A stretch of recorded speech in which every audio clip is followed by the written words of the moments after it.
Kako zmanjšati svoje pitje? Ste ugotovili, da pijete preveč? Kaj pa zdaj? Lahko pijete manj.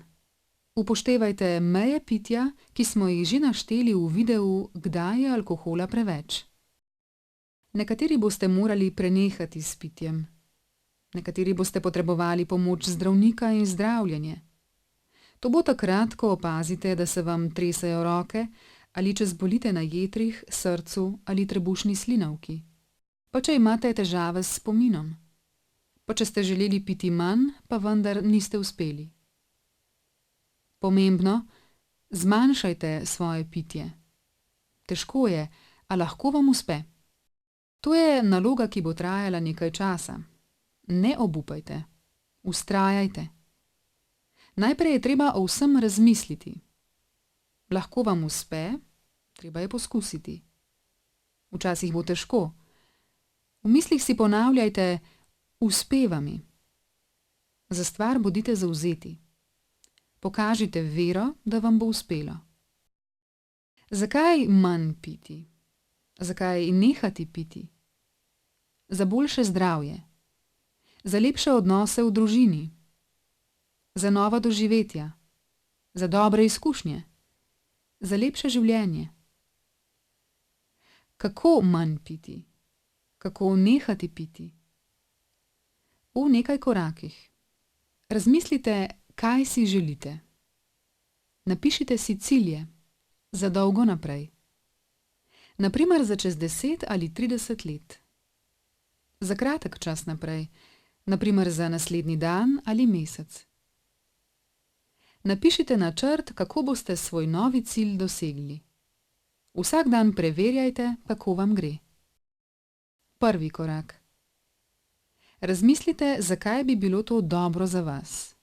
Zakaj manj ali nič alkohola? Katere dobre razloge imate, da to naredite? Dober razlog je na primer ta, da se boste bolje počutili, da si boste izboljšali zdravje in podobno.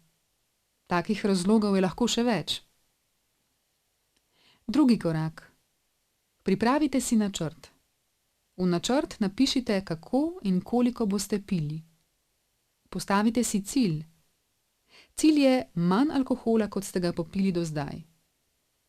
Izberite si dan, ko boste začeli.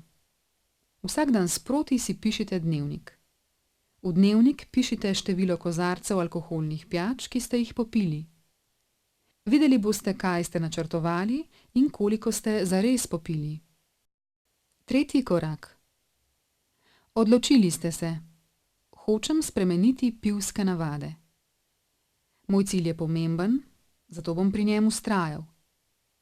Odločil sem se, da bom manj pil. Odločil sem se, da bom prenehal piti. Včasih je pitje alkohola povezano s prijetnimi trenutki. Prišli bodo težki trenutki. Temu rečemo skušnjave. Na težke trenutke se je treba pripraviti. Treba jih je poznati. Razmislite, kateri so za vas težki trenutki. Naprimer, ko končate vsakdanje delo. Ko ste s prijatelji v družbi. Ko bi se radi sprostili in podobno. Četrti korak. Razmislite, kako bi se v težkih trenutkih izognili pitju alkohola. Naprimer, ko končate delo, se izognete bifeju ali gostilni in greste rajši domov. Izognete se prijateljem, ki veliko pijejo. In podobno. Imejte načrt, kako boste premagali vsakdanje priložnosti za pitje. Vsakdanje priložnosti so tiste, ki se pojavljajo vsak dan. Spomnite se svojih rešitev. Koristen nasvet. V mislih si večkrat na dan predstavljajte, kako v težkih trenutkih najdete rešitve. Kako vam uspeva, da se izognete pitju alkohola. Peti korak. Lažje je vztrajati z osebo, ki vas razume. Pri tem vam lahko nekdo pomaga. Oseba, s katero se lahko pogovarjate. Oseba, ki vam bo dala dober nasvet. Oseba, ki ji lahko zaupate. Oseba, ki zna poslušati. Taki osebi lahko razložite vaš načrt. Poveste ji lahko svoje navade. Pomagala vam bo. To je lahko vaša žena ali vaš mož, kak sorodnik ali prijatelj, sodelavec ali župnik. Pomaga vam lahko tudi zdravnik ali medicinska sestra. Pomagajo vam lahko ljudje v centrih za socialno delo ali drugi strokovnjaki, ki delajo z ljudmi. 6. korak. Držite se svoje odločitve, da boste zmanjšali svoje pitje. Pitje alkohola je užitek in navada, ki jo je težko spremeniti. Mnogo ljudem je to uspelo.